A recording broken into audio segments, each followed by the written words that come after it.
Billah min syururi anfusina wa sayyiati a'malina may yahdihillahu fala mudhillalah wa may yudlil fala hadiyalah. Asyhadu an la ilaha illallah wa asyhadu anna Muhammadan abduhu wa rasuluh. Allahumma fashalli wa sallim ala sayyidina Muhammad wa ala alihi wa sahbihi ajma'in. Rabbi israh li sadri wa yassir li amri wahlul 'uqdatam min lisani yafqahu qawli. Amma ba'd.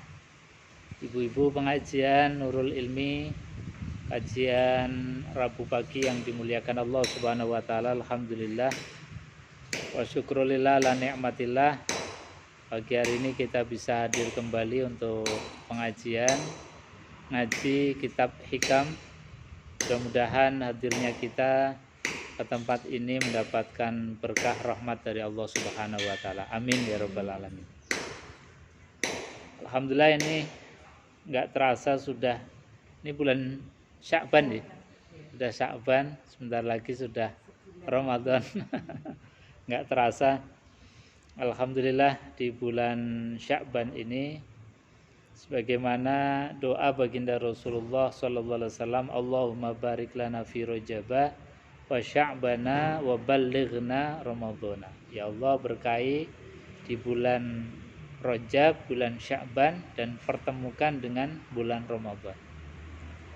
Jadi Nabi sallallahu alaihi wasallam itu 2 bulan sebelum Ramadan sudah siap-siap, baik fisik maupun mentalnya. Fisiknya Nabi itu siap-siap dengan puasa. Masuk bulan Rajab itu Nabi banyak puasa. Kemudian Sya'ban, bahkan di bulan Sya'ban itu dalam hadis disebutkan Nabi tidaklah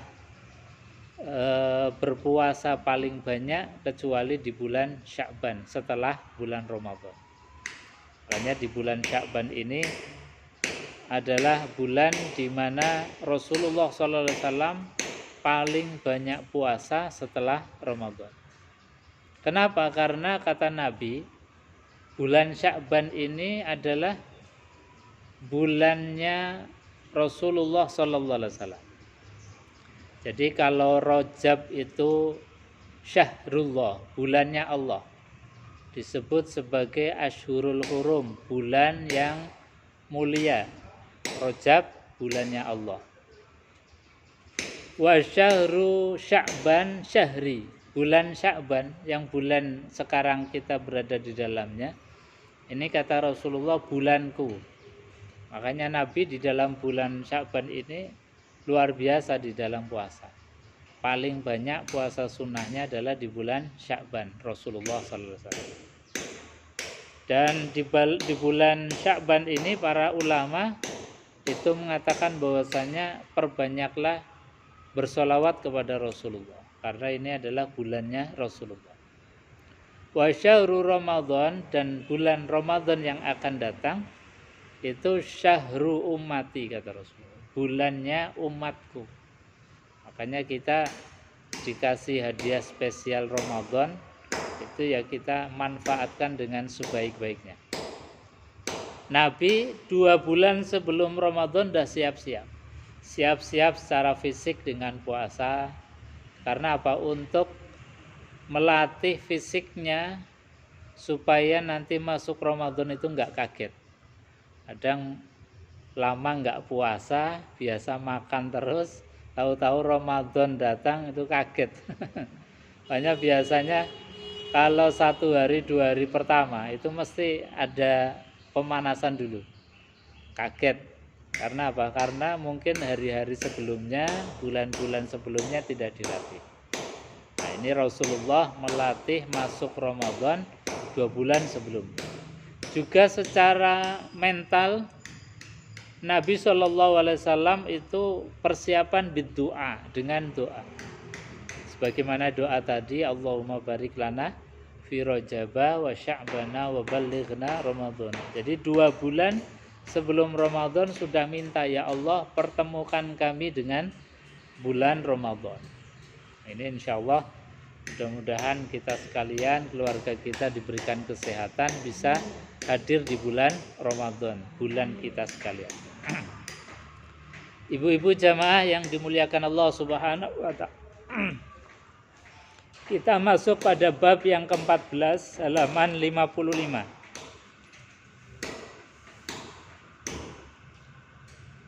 Di dalam bab yang ke-14 ini Al-Imam Athaillah As-Sakandari memberikan satu pelajaran yang luar biasa. Jadi kita itu diberi nikmat oleh Allah Subhanahu wa Ta'ala, ya nikmat sehat, nikmat sempat, nikmat lahir, nikmat batin, semuanya lengkap. Ketika kita diberikan oleh Allah umur, waktu, sehat, maka kata Al-Imam Athaillah, ini pergunakan dengan sebaik-baiknya. Maka di dalam hadis Rasulullah SAW, di antara orang yang disifati sebagai orang yang rugi itu orang yang ketika diberikan sehat, sempat, tapi tidak gunakan dengan sebaik-baiknya untuk ibadah kepada Allah Subhanahu wa Ta'ala. Makanya di dalam Al-Quran itu ada surat yang luar biasa, namanya surat Al-Asr, surat waktu, atau surat yang mengingatkan kita terhadap waktu. Karena waktu itu hanya sekali diberikan Allah untuk kita, tidak akan berulang. Kita nggak mungkin balik lagi ke hari kemarin, tidak mungkin balik lagi ke tahun kemarin, atau ke belakang lagi, nggak mungkin. Jadi waktu yang sekarang ini kita berikan oleh Allah Subhanahu wa Ta'ala itu nggak akan berulang. Waktu itu ya baru terus. Yang kita dapatkan sekarang tidak sama dengan yang tadi, tidak sama dengan yang kemarin, tidak sama dengan yang dulu. Ini waktu. Makanya dalam Al-Quran ada surat Al-Asr, demi masa, demi waktu. Ini mengingatkan kepada kita bahwasanya waktu itu luar biasa. Maka Nabi SAW mengatakan bahwa al-waktu kassaif, waktu itu bagaikan pedang. Kalau kita punya pedang kemudian kita tidak pandai menggunakannya, maka bisa-bisa pedang itu akan melukai diri kita. Pedang yang Allah berikan tapi kita tidak lihai di dalam memainkannya, menggunakannya, maka bisa-bisa kita sendiri yang luka. Itu waktu. Ketika waktu itu diberikan oleh Allah, kita nggak bisa manage, nggak bisa mengelola, maka waktu itu akan melukai kita. Artinya bahwa waktu yang Allah berikan itu kemudian dihisab. Waktumu untuk apa, usiamu untuk apa. Jangan-jangan waktu yang Allah berikan itu hanya kita gunakan untuk sesuatu yang sia-sia. Ini waktu. Allah sampaikan wal asr innal insana lafi khusr. Demi masa, demi waktu, innal insana lafi khusr. Sesungguhnya al-insan, insan itu manusia yang punya potensi lupa, kita ini. Lafi khusr, manusia itu pasti menetapi di dalam kerugian. Kerugiannya apa? Ya tadi dikasih waktu, dikasih kesempatan, seringkali waktu itu enggak digunakan dengan sebaik-baiknya. Kadang-kadang nanti ini dulu, masih ada waktu dan lain sebagainya. Mundur sampai batas waktunya, kadang-kadang kita malah bingung sendiri. Karena apa tadi? Nggak bisa mengelola waktu. Dan di dalam artikel itu saya pernah membaca bahwa kita, khususnya orang Timur, orang Indonesia, itu di dalam pengelolaan waktu itu sangat longgar sekali. Beda dengan misalnya Jepang itu dalam mengelola waktu dalam nunggu bus, menunggu pesawat saja digunakan untuk membaca. Bahkan sambil gelantungan di kereta saja, sambil pegang buku. Artinya apa? Bahwa mereka itu di dalam mengelola waktu, memanfaatkan waktu itu luar biasa.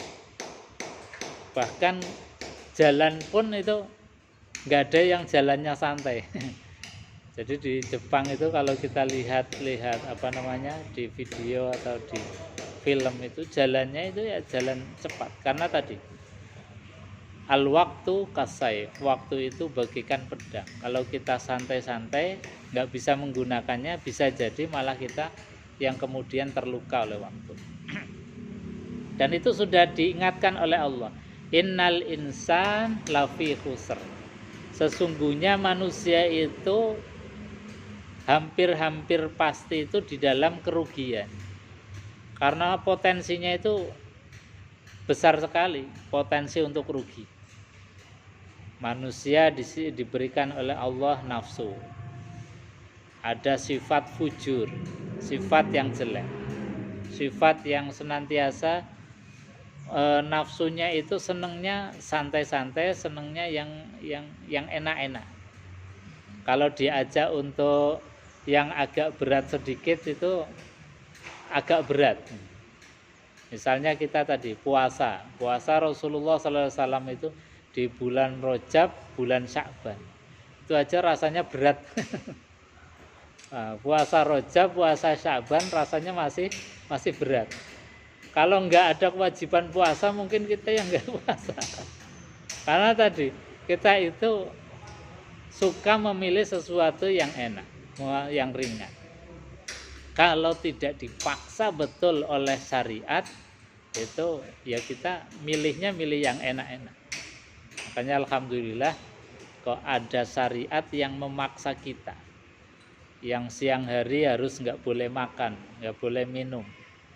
Yang asalnya kita itu jor-joran, pagi sudah makan, nanti sambil masak ngemil lagi, siang makan, nanti masih jajan lagi. Ada anak pulang dari sekolah jajan ikutnya. Jadi memang itu manusia sifatnya kalau tidak dipaksa itu tidak akan berhenti. Makanya alhamdulillah kita punya syariat yang syariat itu memaksa kita. Mau nggak mau kita harus melaksanakan. Nggih, monggo. Nggih.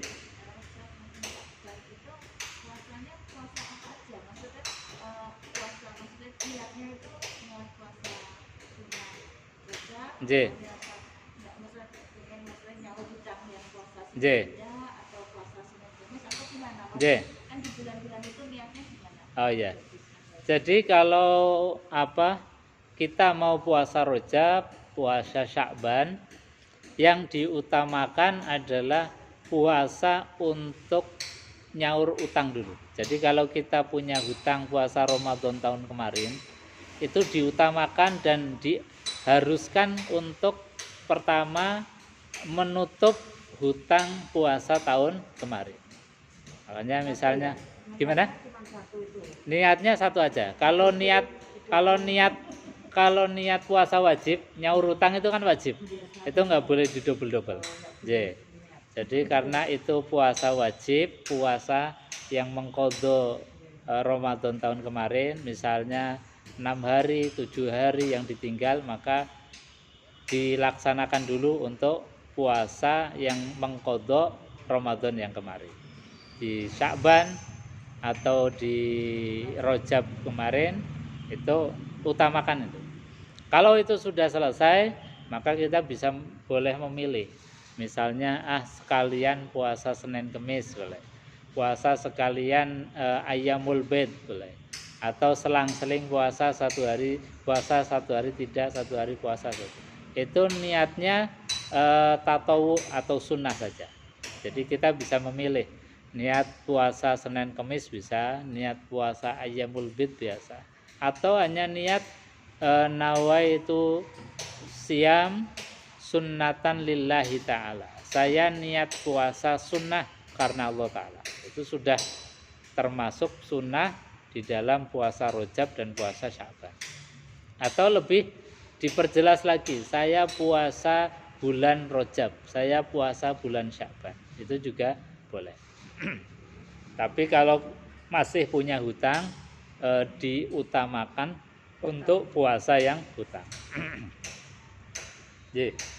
Jadi Allah sudah mengingatkan innal insana lafi khusr. Manusia itu memang potensinya rugi.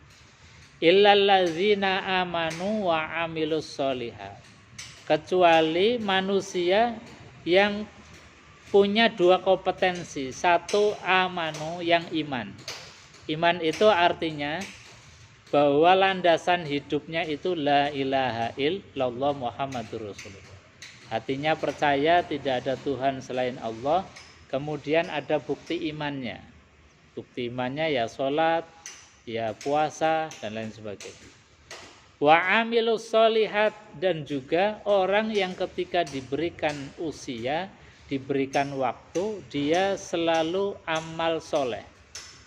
Amal yang soleh. Soleh itu artinya baik, bagus. Baik menurut ukurannya syariat, atau baik menurut khalayak umum. Misalnya ukurannya syariat itu ya syariat membolehkan makan yang halal, minum yang halal. Jadi meskipun itu makan minum, tapi yang dimakan, yang diminum adalah perkara yang halal, yang baik, maka itu jadi amal soleh.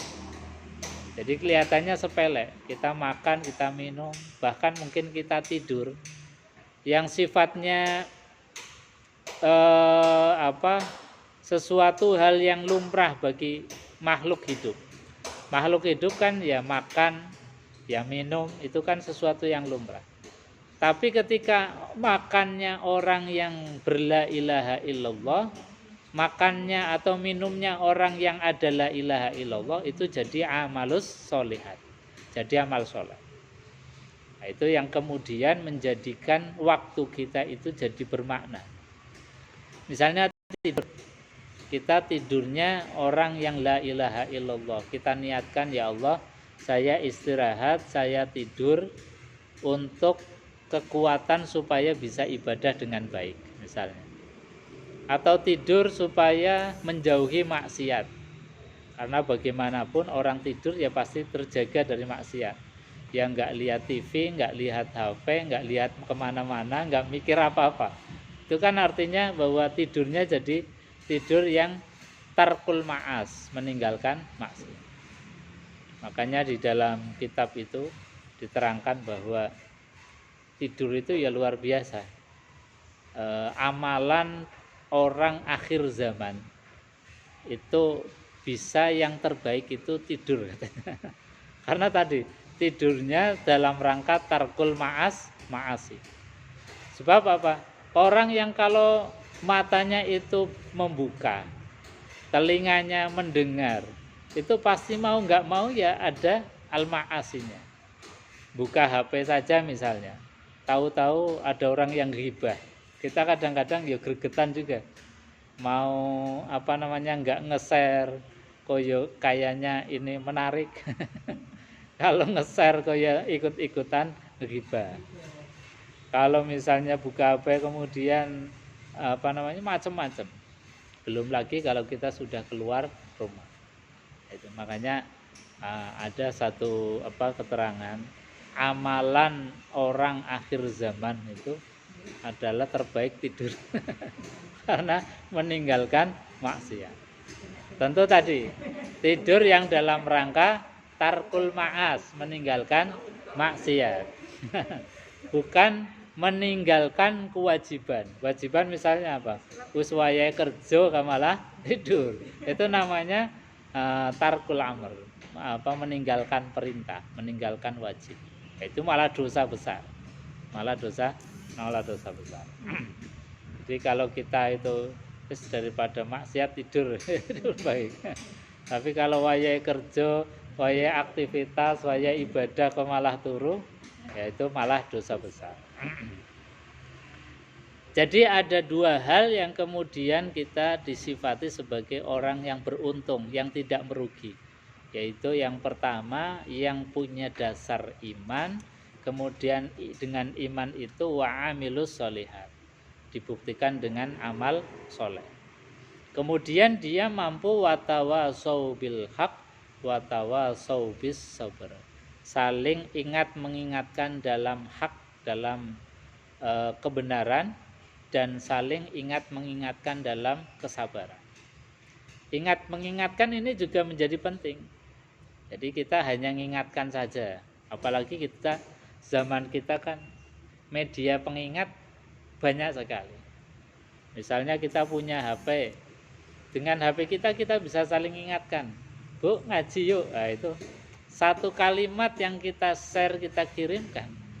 Itu bagian yang menjadikan kita menjadi orang yang beruntung dan dijauhkan dari sifat innal insana lafi khusr, sesungguhnya manusia dalam kerugian. Jadi kita nge-share, bikin status atau nge-share yang sifatnya itu ngajak.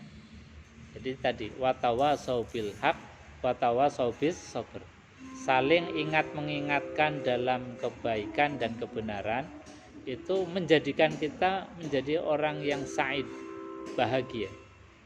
Hanya kita punya HP, nge-share kebaikan. Ada pengajian di sini, kita share. Ada pengajian di mana, kita share. Saling ingat. Itu menjadi keberuntungan kita. Jadi kelihatannya sepele. Dan kita sudah dimudahkan, nggak usah woro-woro kemana, Pak. Cukup di kamar pakai HP kita sudah bisa watawasau bil haq watawasau bis sabr. Misalnya ada bencana dan sebagainya, kemudian kita share doa, kita share yang membangkitkan semangat dan sebagainya. Atau ada teman, ada saudara yang sakit, kemudian kita ngajak mendoakan, ngajak besuk. Itu namanya watawasau bil haq watawasau bis sabr. Itulah yang dimaksud oleh Allah sebagai orang yang beruntung, dijauhkan daripada sifat khusr, sifat merugi. Bahkan di dalam hadis Rasulullah SAW bahwa orang yang ngajak, orang yang menasehatkan itu mislu ajri fa'ilih, itu seperti mendapatkan ganjaran orang yang melakukannya. Kita nge-share ngaji, meskipun dilalah pas hari itu nggak bisa ngaji, dan ada yang kita ajak ikut ngaji, itu ya kita yang nggak berangkat dapat pahalanya. Nge-share misalnya ada orang sakit, kemudian kita ngajak besuk, meskipun kita yang ngajak dilalah pas hari itu nggak bisa, tapi ada teman kita yang kita ajak bisa besuk, maka pahalanya orang besuk kita dapat. Itu mislu ajri fa'ili. Jadi kalau kita ngajak kemudian akan diberikan pahala persis seperti pahalanya orang yang melakukan. Ibu-ibu jamaah pengajian yang dimuliakan Allah Subhanahu wa taala. Jadi waktu itu adalah sesuatu yang luar biasa diberikan oleh Allah. Makanya Al-Imam Athaillah As-Sakandari di dalam bab ini beliau mengatakan ihalatukal a'mal ala wujudil faragh. Ihalatukal a'mal, nunda-nunda amal. Jadi harusnya kita bisa melakukan aktivitas kebaikan, aktivitas ibadah. Kalau kita tunda, nanti dululah, masih ada waktu, nanti dulu. Ala wujudil faragh, yang jelas-jelas kita itu longgar waktunya, yang jelas-jelas waktunya ada, diberikan oleh Allah Subhanahu wa taala. Janjane yo longgar, santai, di rumah nggak ada apa-apa, kemudian waktunya sempat longgar, tapi menunda, tidak melakukan aktivitas kebaikan. Kata beliau Al-Imam Athaillah, orang yang demikian itu min ru'unatin nafs, termasuk di antara orang yang mempunyai sifat kebodohan di dalam hatinya. Jadi perbuatan seperti itu, menunda-nunda aktivitas kebaikan itu timbul disebabkan karena hati yang bodoh, hati yang lalai, hati yang senantiasa diliputi oleh hawa nafsu, nafsu yang lawamah, nafsu yang amarah dan lain sebagainya. Ini Al-Imam Athaillah As-Sakandari mengingatkan kepada kita. Makanya kita diberikan tadi waktu oleh Allah Subhanahu wa taala supaya digunakan dengan sebaik-baiknya. Jangan sampai kita itu termasuk orang yang disifati sebagai min ru'unatin nafas. Jadi kebodohan hati, kebodohan jiwa. Nggih, monggo.